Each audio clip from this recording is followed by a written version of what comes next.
Manusia hidup setelah sekian panjang tahun mungkin juga punah. Nah, manusia kemungkinan tidak menjadi punah kalau memiliki kemanusiaan.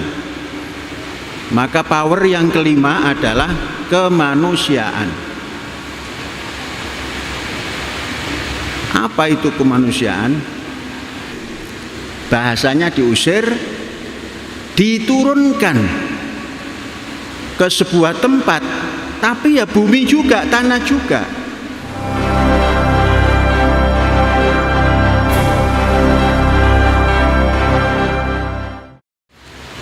Saudara-saudara, kita mengajak atau Syekh mengajak kepada semua untuk memahami kronologis kemanusiaan yang dengannya manusia akan menjadi dirinya dalam hidup mengemban amanat ilahi. Antara kemanusiaan dan manusia itu dua hal yang berbeda, namun dalam satu tempat. Manusia adalah kawanan daripada penghuni bumi. Kemanusiaan adalah sifat yang luhur yang diberikan kepada salah satu kawanan penghuni bumi ini.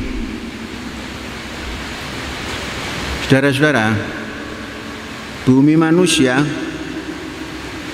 itu di dalam kitab-kitab yang diyakini oleh agama-agama itu merupakan warisan, merupakan pemberian, merupakan anugerah dari Sang Pencipta atau Kreator untuk hamba-hambanya, untuk makhluk-makhluknya. Bumi yang di dalamnya terkandung ada mineral, ada tumbuh-tumbuhan, ada binatang, kemudian ada yang memegang puncak amanah kreator, yaitu manusia. Nah, inilah bedanya manusia dengan kawanan manusia tentunya yang tinggal di muka bumi yang diwariskan oleh Sang Kreator itu. Manusia punya kekuatan, punya power. Kalau di bumi tadi 4 unsur tadi adalah power berbentuk mineral yang kemudian menjadi energi, power yang berbentuk tumbuhan yang kemudian nanti menjadi sumber kehidupan, kemudian ada binatang yang kemudian nanti dijadikan juga sumber kehidupan, ada manusia yang menjadikan segala sesuatu power tadi untuk kehidupannya. Nah, kalau manusia itu hanya sebagai manusia, maka dia tidak beda dengan tumbuhan. Tumbuhan hidup setelah sekian ratus tahun punah. Binatang hidup setelah sekian panjang tahun punah. Manusia hidup setelah sekian panjang tahun mungkin juga punah. Nah, manusia kemungkinan tidak menjadi punah kalau memiliki kemanusiaan. Maka power yang kelima adalah kemanusiaan. Apa itu kemanusiaan? Kemanusiaan itu sesuatu yang dimiliki hanya oleh manusia untuk menjalankan amanat yang diberikan oleh kreatornya, yang dibekalkan dalam kecerdasannya, sehingga dia menjadi unsur yang punya kreativitas, unsur yang punya inovasi, unsur yang punya mimpi jauh. Itulah kemanusiaan. Itulah sumber kekuatan kelima daripada kekuatan-kekuatan yang ada di muka bumi ini. Saudara-saudara, oleh karena itu kita perlu memandang, perlu melihat, perlu menggali, dan perlu membaca kronologis daripada manusia yang kemudian nanti menumbuhkan kemanusiaannya. Doktrin daripada kitab-kitab yang dipegang oleh umat manusia, biasanya kitab-kitab itu berbentuk kitab keagamaan. Ada yang menamakan Perjanjian Lama. Dari Perjanjian Lama dikoreksi kemudian menjadi Perjanjian Baru. Berkumpullah dua perjanjian itu. Kemudian datang satu periode lagi, ada sebuah perjanjian lagi, perjanjian yang mereformasi daripada Perjanjian Lama dan Perjanjian Baru tadi. Datangnya itu berturut-turut, berkelanjutan. Yang intinya antara Perjanjian Lama, Perjanjian Baru, dan Perjanjian Reformasi atau gabungan dari Lama dan Baru yang disempurnakan, itu semua mengait kepada ajaran Sang Kreator yang kemudian menjadi sumber wawasan kemanusiaan bagi seluruh umat manusia. Saudara-saudara, dari sumber ini dan dari doktrin ini dan dari kitab-kitab ini, baik Perjanjian Lama, Baru, dan yang kemudian datang, itu menyebutkan manusia diawali oleh makhluk yang bernama Adam. Adam itu ciptaan ilahi. Kalau dalam bahasa Perjanjian Baru, Adam diciptakan menurut gambar Allah. Dalam Perjanjian Lama juga seperti itu. Dalam perjanjian belakangan yang terbaru, informasi-informasi yang didapat, baik itu daripada sumber yang bukan Quran, namun ada implikasinya kepada Al-Quran, juga mengatakan manusia diciptakan ala suratihi, dalam bentuk Tuhannya, dalam gambar Tuhannya. Gambar itu tentunya bukan zatnya. Apa itu yang terkandung di dalamnya? Yaitu kemampuan yang melebihi daripada makhluk-makhluk lainnya, yang kalau dirunut dari akarnya nanti hampir-hampir seperti kemampuan Sang Pencipta.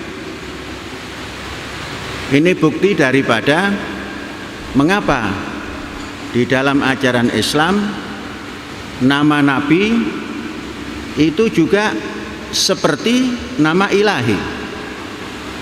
Ada Khalilur Rahman, ada banyak sekali nama-nama Asmaul Husna menjadi nama Nabi.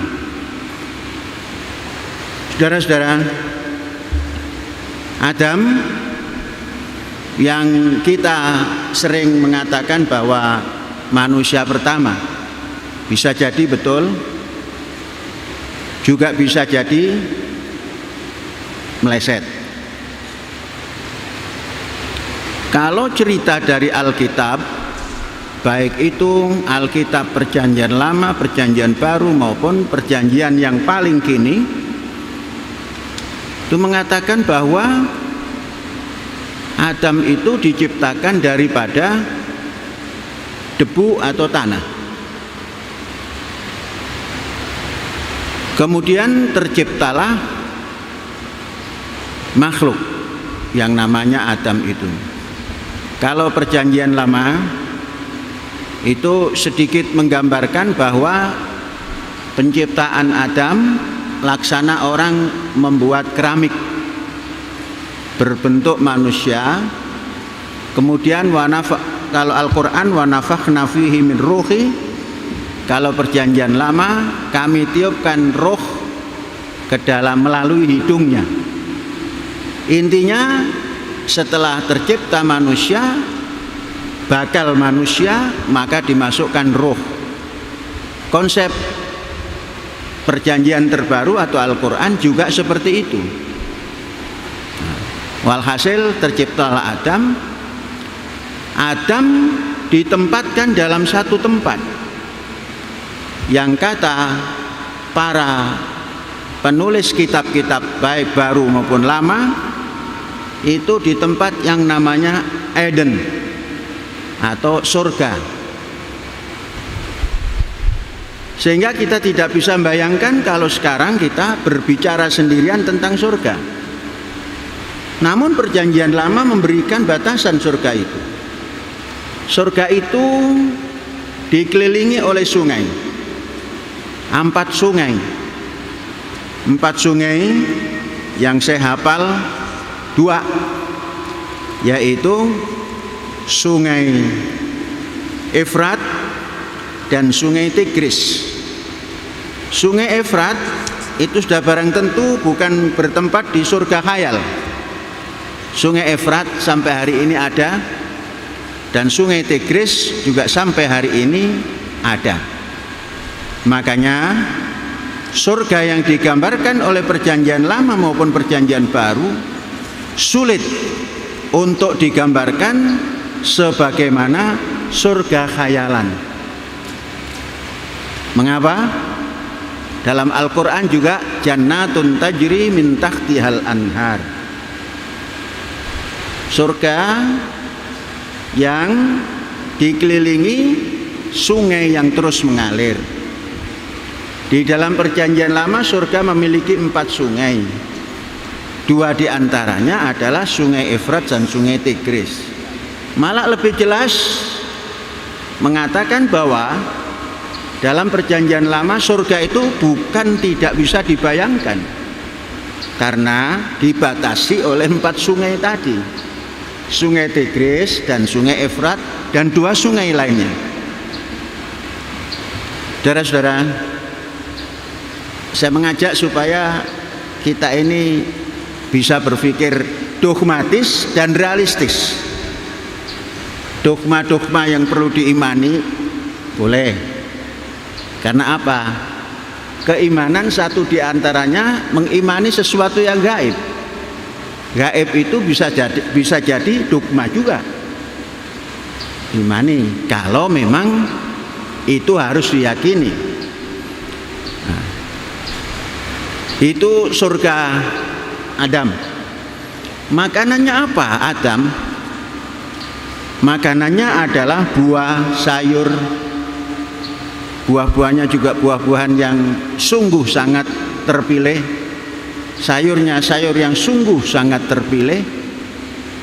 Sesuatu yang mustahil. Buah-buahan yang bagus ditanam tanpa ada unsur tanah air. Tanpa tanah, tanpa air, dan lain-lain yang diperlukan oleh unsur kehidupan. Dalam agronomi, 4 unsur itu ada yang ditanam, yakni bibit, kemudian ada tanah terlebih dahulu, tanahnya bagus apa tidak, itulah pot daripada tanaman. Kemudian ada bibit, kemudian ada air, kemudian ada unsur hara, kemudian ada sinar matahari yang cukup, dan sebagainya dan sebagainya. Unsur ini ada di surga yang diceritakan di perjanjian lama itu. Artinya untuk makanan Adam. Jadi saudara-saudara, kita terlalu lama tidak membaca kitab-kitab yang kita imani, sehingga kita menjadi dogmatis, irasional, menggambarkan surga yang sampai hari ini banyak yang tidak menemukan surga itu ada di mana dan bagaimana bentuknya, sedangkan kitab-kitab suci sudah menggambarkan secara real. Saya yakin saudara-saudara ini perjanjian lama pun belum tahu seperti apa bukunya. Mengapa? Karena sudah menganggap yang paling benar itu satu saja. Ya memang, tapi satu itu kumpulan daripada lama dan baru. Mungkin di satu tidak menceritakan detail, dan di yang lama terdapat cerita detail. Bacalah itu. Saya sejak tahun awal berdiri ma'had ini sudah menganjurkan baca. Mengapa? Nabi Muhammad juga sudah mendeklar zalikal kitab la raib. Itu Nabi Muhammad yang mendeklar itu atas wahyu ilahi, bukan kalam Allah. Kalam Nabi Muhammad yang didapat daripada wahyu. Nah, kalau Allah berbahasa Arab susah nanti ketemu dengan orang Indramayu. Prewek itu nggak ngerti, Gusti Allah nggak ngerti kalau. Artinya bacalah semua itu, saudara-saudara. Zalikal kitab la raib. Alkitab itu mungkin perjanjian lama, mungkin Injil perjanjian baru, mungkin Al-Quran, dan gabungan semua itu la raib, tidak meragukan. Mengapa? Sebab fihi hudan, di dalamnya ada bimbingan-bimbingan untuk orang yang memang meyakini bimbingan itu. Tatkala saudara tidak mau melihat Alkitab yang kumpulan-kumpulan tadi, saudara tidak mendapat bimbingan apa-apa, sehingga surga yang saudara yakini selamanya khayal belaka. Ingin masuk surga, tapi musim corona begini mau pulang ke kampungnya, ya sudah masuk neraka namanya. Jadi surga bisa dibuat, saudara-saudara, jangan ragu. Ciptakan jannatun tajri min tahtihal anhar. Saudara, Adam sudah diciptakan, makanannya sangat bagus. Kemudian Adam bersendirian. Sedangkan sang kreator menginginkan Adam ini punya turunan.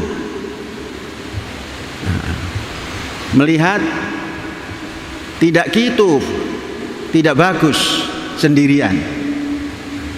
Kituf, kalau tuf itu bagus. Kituf bagus. Jadi kalau sendirian tidak bagus. Kalau berdua punya pasangan, kituf, tuf bagus, tuba bagus. Maka diciptakanlah baik perjanjian lama, perjanjian baru, perjanjian terkini, kawan daripada Adam, pendampingnya itu diciptakan dari tulang rusuk. Adam diciptakan dari debu ataupun tanah. Makanya teori ataupun ajaran reformasi, kitab Al-Quran itu minha khalaqnakum wa fiha nu'idukum wa minha nukhrijukum taratan ukhra. Karena Adam diciptakan dari tanah, kemudian dihidupkan di atas tanah, kemudian diwafatkan di tanah, menjadi tanah lagi, dibangkitkan lagi dari tanah lagi melalui proses. Saudara-saudara, ini manusia pertama dan dengan pendampingnya yang konon tetap tinggal di sebuah tempat yang sangat terpelihara. Kalau sekarang tempat itu tempat yang apa istilahnya, yang tidak tercemar oleh berbagai macam polutan-polutan, yang kecil maupun yang besar, yang rindang, yang penuh, menyejukkan dan sebagainya, yang bagus-bagus. Namun ketika itu manusia belum melek, belum mengerti bagus dan tidak bagus. Yang ada makan itu, maka tidak mempunyai, sekalipun sudah diberi kehidupan berpasangan, tapi konon di surga itu, di tempat itu, Adam dan Hawa belum menghasilkan keturunan. Mengapa? Karena di tempat yang masih buta. Adam belum berpakaian, Hawa belum berpakaian. Ketika di surga itu, gambaran surga tadi, saudara jangan berkhayal dalam kehidupan yang seperti kita, yang saudara menggambarkan surga juga nggak bisa. Jadi kondisinya kondisi utuh. Manusia baru lahir sampai dewasa, sampai punya pasangan, tidak kenal itu apa yang namanya pakaian. Oke. Kemudian sang kreator menggambarkan, kamu jangan rusak tempat ini. Semua boleh kamu makan, satu saja yang jangan kamu makan. Kalau di dalam Al-Quran disebutkan hadhis syajarah, artinya pohon khusus.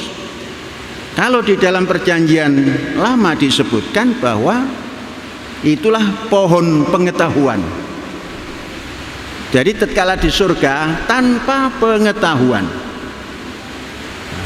Nah, pengetahuan itu adanya di pohon yang tidak boleh disentuh. Jadi kalau saudara ingin surga yang dicita-citakan, kemudian seperti surga Adam yang digambarkan tadi, surga tanpa pengetahuan, hanya ketaatan saja yang ada. Tatkala Adam belum punya pendamping, taat, tidak pernah mendekati. Tatkala datang pendamping, maka ada godaan. Datanglah makhluk lain. Konon diceritakan ular. Ular mendatangi Hawa, sang istri, sang pasangan yang namanya Hawa. Ular mengajak, mari kita makan pohon yang ini, lezat. Memang buahnya bagus, ranum-ranum, konon tidak kenal busuk karena tidak ada nyamuk atau lalat yang membuat busuk. Lalat buah nggak ada. Zaman itu masih murni. Hawa mengatakan bahwa saya mendapatkan petunjuk untuk tidak makan ini. Datang, pulang lagi sudah. Besok pagi datang, besok lain hari datang lagi. Ayo kita makan. Tidak mau juga, alasannya ikut petunjuk. Hari selanjutnya diajak lagi makan dengan satu iming-iming bahwa kalau kamu makan ini, kamu bisa menyamai Tuhanmu yang maha tahu, maha mengerti. Akhirnya berpikir panjang. Di sisi lain, Adam sedang diajari oleh Tuhan tentang berbagai macam nama yang dia lihat di situ. Ini apa namanya? Oh, ini pohon wijen umpamanya. Apa ini namanya? Oh, ini pisang tanduk. Ini apa? Oh, ini pisang nangka. Ini apa? Oh, ini pohon A, B, C, D sampai semua diketahui oleh Adam. Dan ingat, tidak boleh menyentuh pohon ini, yang satu ini. Hari lain datang lagi si ular dan mengatakan, kalau kamu makan ini tidak akan menyesal seumur hidup, karena kamu akan mempunyai kemampuan seperti Tuhan. Tergiur juga, kemudian ingin mencoba. Setelah dicoba, kemudian Adam menanyakan mengapa. Oh, ada ular begini-begini ceritanya. Nah, silakan makan. Setelah dua-duanya makan, makannya terbelalak. Terbelalak. Lah, kita ini telanjang. Satu, mata terbuka. Setelah makan itu mata terbuka. Berarti karena melanggar, bukan begitu. Itulah proses manusia ini menjadi punya kemanusiaan. Satu diantaranya adalah paham, oh kita telanjang, nggak bagus kita ini. Baru punya yang lain-lain. Oh, kita ini diciptakan kok terus-terusan bergaul biasa saja, harus luar biasa gitu. Nah, baru ditanya oleh Tuhan, mengapa kamu malu-malu? Aku datang kamu sembunyi. Karena aku telanjang, tidak layak berhadapan dengan engkau. Oh, pasti kamu makan ini ya? Iya. Nah, baru dari mana kamu? Dari ular. Ular itu disumpah oleh Tuhan, konon cerita di kitab-kitab lama, perjanjian lama itu. Kamu akan hidup selamanya. Kamu dan keturunanmu akan melata. Kamu berjalan melata tanpa kaki. Maka ular itu sampai hari ini jalan tanpa kaki. Kalau gambaran dari Al-Quran kan syaiton. Nah, setan pun susah menggambarkan gimana setan itu. Minal jinnati wan nas, dari manusia dan dari jin pun susah menggambarkan. Kalau perjanjian lama gambarnya yang membujuk tadi ular. Ular itu binatang cerdik. Oke, kita lanjutkan, tinggalkan itu, namanya juga cerita. Akhirnya diusir, bahasanya diusir, diturunkan ke sebuah tempat, tapi ya bumi juga, tanah juga. Kamu nanti makan dengan karyamu sendiri, sudah tidak boleh makan di sini. Ini bukan tempatmu lagi, biarkan saja. Mungkin menjadi hutan lindung barangkali gitu ya. Menjadi hutan lindung, tidak boleh diusahakan lagi, nggak boleh dipotong lagi, nggak boleh dimakan lagi. Maka turun, yang pertama dibuat adalah menanam sesuatu yang bisa untuk menutup auratnya. Konon itulah pohon ara atau pohon tin yang daunnya lebar. Maka banyak simbol menutup aurat. Kalau perempuan dada dan bawah itu tutupnya seperti daun tin. Laki-laki pakai cawat juga seperti daun tin. Begitu cerita dari kronologis manusia menurut doktrin kitab-kitab keagamaan. Karena semua orang yang diajak Nabi Nuh itu tidak mau, menolak. Makanya Nabi Nuh, nabi yang paling ekstrim doanya. Mendoakan, ya Rob, jangan kamu sisakan orang penentang-penentang ini. Nah, itu doa Nabi Nuh itu.